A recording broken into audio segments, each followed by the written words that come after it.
Whether you're in business, trying to attract someone you like, or just trying to make new friends, we all live in a world where first impressions and social intelligence matters. So today, I'm going to cover one of my favorite books, How to Talk to Anyone by Leil Lowndes. There's 92 little tricks in here, but I'm just going to cover the first 31. But if this video reaches 200 likes, I'll make a part 2. So let's begin. The first technique is to make sure you don't flash an immediate smile whenever you greet someone. Instead, look at the person for a good second or two. Pause, soak in their persona, and then let a big, warm, responsive smile flood over your face and overflow in your eyes. Think of how a good comedian will build up to a punchline for a joke. Next, pretend your eyes are glued to your conversation partner. Don't break eye contact even if he or she has finished speaking. If you have to look away, do it slowly. But as a side note, Leil warns the men to lower the intensity level when using this on other men. Now in a group setting, watch your target partner even when someone else is talking. If this is too intense, then keep your eyes on the speaker, but every time the speaker finishes a point, let your glance bounce to your target. This technique makes your target feel like you care about his or her reaction. Next is about posture. Every time you walk through a doorway, picture an iron jaw bit hanging from the frame just slightly above your head, and imagine taking a bite out of it. This should help you straighten your posture. Practice this in your home throughout the day. For the next technique, consider giving a warm smile, your full attention, and the total body turn to everyone you meet, as if a cute baby just crawled up to your feet.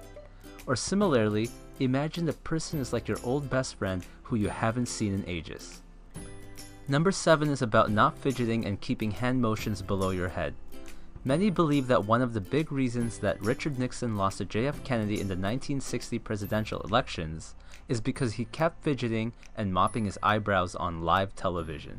Technique 8 is about making it a habit to pay attention to the little things. Are they smiling? Looking away? Rubbing their neck?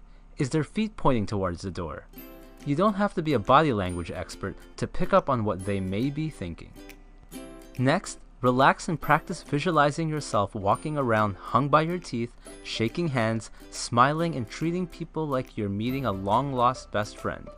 Next, remember to match people's mood and tone of voice first, even if they're upset or depressed.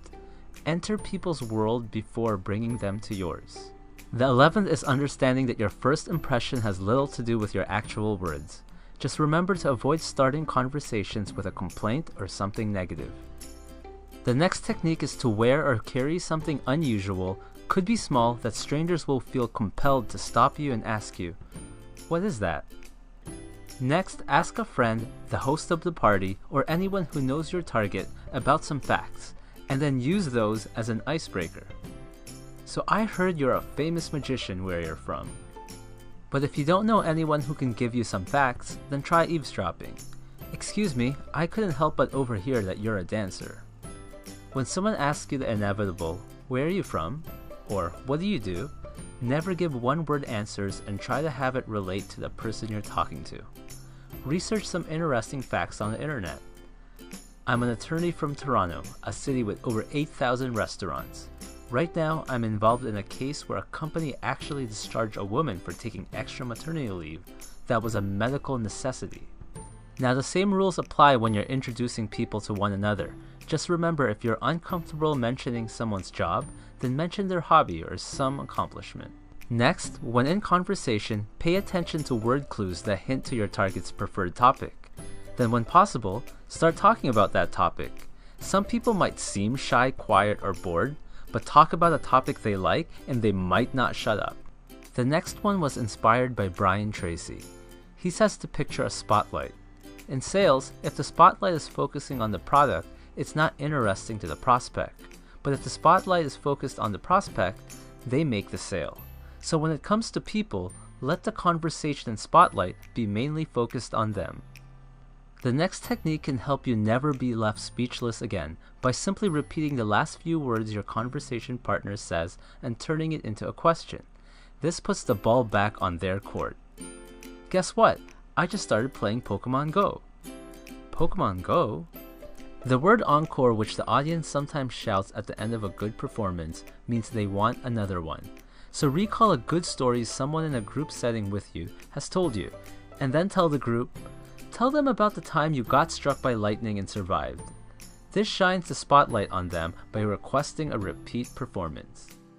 When first meeting someone, avoid any stories about yourself that would potentially be looked down upon.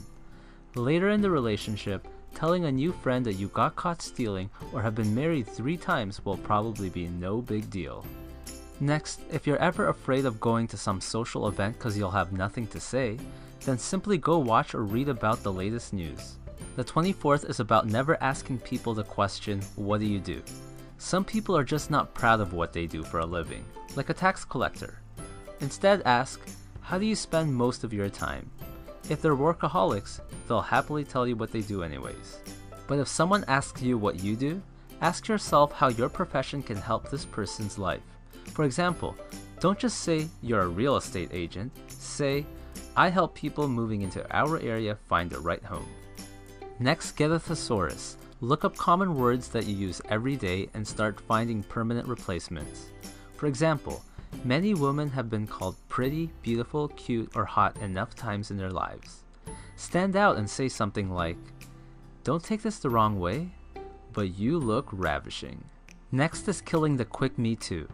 Oftentimes, when we find something in common with someone, we often want to immediately say, me too. But Leil says to let the person keep talking and just keep asking questions while hinting you're knowledgeable about the topic for a while. When you finally do tell them, they might be shocked. Then you just flatter them by saying something like, I was just enjoying hearing you talk. I was afraid you'd stop me if I told you. This creates a much bigger impact. As much as possible, incorporate the word you in your sentences. Instead of asking, where's the closest restaurant? Ask, can you tell me where's the closest restaurant? Interestingly, therapists calculate that inmates of mental institutions say I and me 12 times more than residents of the outside world. Next, don't flash everyone with the same smile. When meeting groups of people, give a distinct smile to each person, and if one person in the group is more important to you than others, then reserve an especially big, special smile, perhaps using the one from technique number 1. Next, never use cliches of any kind, like, I'm as quiet as a mouse. Instead, follow technique number 31 and consider just slightly changing the ones you already know. For example, switch when pigs fly to, when monkeys live on clouds. Or as quiet as a mouse to, as quiet as an eel swimming in oil. Instead of sure as death and taxes, try, as certain as beach traffic in July. Now, because I'm approaching 1,000 subscribers, I just want to thank every single one of you. And as a gift for watching this whole video, I'm randomly giving a copy of this book to anyone who subscribed and joined my mailing list. You'll get access to exclusive contents and gifts, my free ebook, a chance to win future drawings, and much, much more. So as usual, choose A, B, or C, or D. Hope my pants fall down.